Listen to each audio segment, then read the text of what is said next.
Yes, yes, yes, yes, yes, yes, yes. I know, it's exciting, buddy, huh? It's exciting, Roger. Hello, my friends. Hank here with some breaking news from the wonderful world of scale modeling. Honestly, I wasn't planning on making another video this week, but this is just too exciting not to share with you guys. Right, buddy?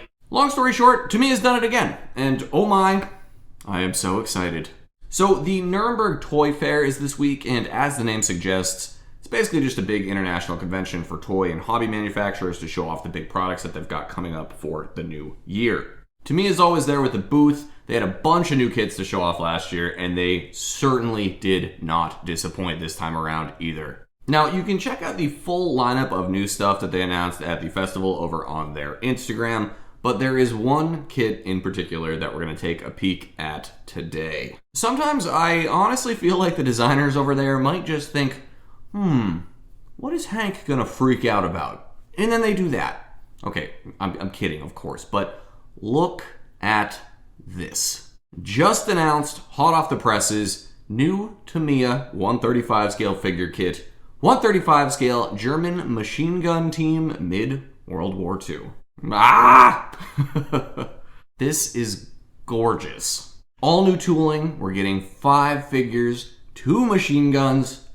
Where do we even start? Over here on the left, you can see we've got an MG42 gunner using the weapon in its light machine gun offensive role with the bipod and the drum magazine. There's a little bit of brick wall included to prop the bipod on, though the diorama possibilities for this are endless. With him, we've got an NCO or a squad leader rocking away with the MP40. I know one of the bigger complaints that folks have had about the new Tamiya figure releases in the past is that they're usually in casual poses rather than in combat poses.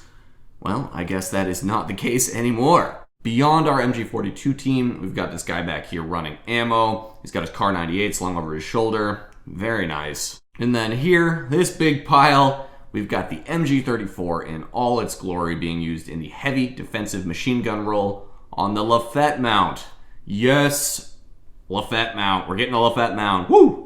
This was a phenomenal piece of technology for its day that we won't get into in detail right now, but it looks like Tamiya has done an incredible job capturing it here. The MG34 is on the Lafette mount, but you've still got the bipod deployed there. Looks really nice. And we've got this fella here laying down, feeding rounds via the belt from the ammo boxes. I love all of this. All of it, no notes. Just, perfect. If I could build this kit right now, I would. Bravo, Tamiya, you are killing me and my wallet. No other information on when this will be released right now, unfortunately, though, of course, I will keep you guys in the loop once we have more information. But we do have full box art, so I'm sure it'll be sooner than later this year. And you can 100% bet I will be picking this up and I will be doing a painting demo with it, so stay tuned for that. Okay, so that is that. You can tell I am excited. I hope you are excited as well.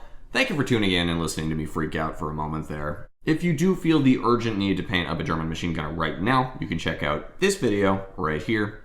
And until next time, my friends, be well, happy building, cheers.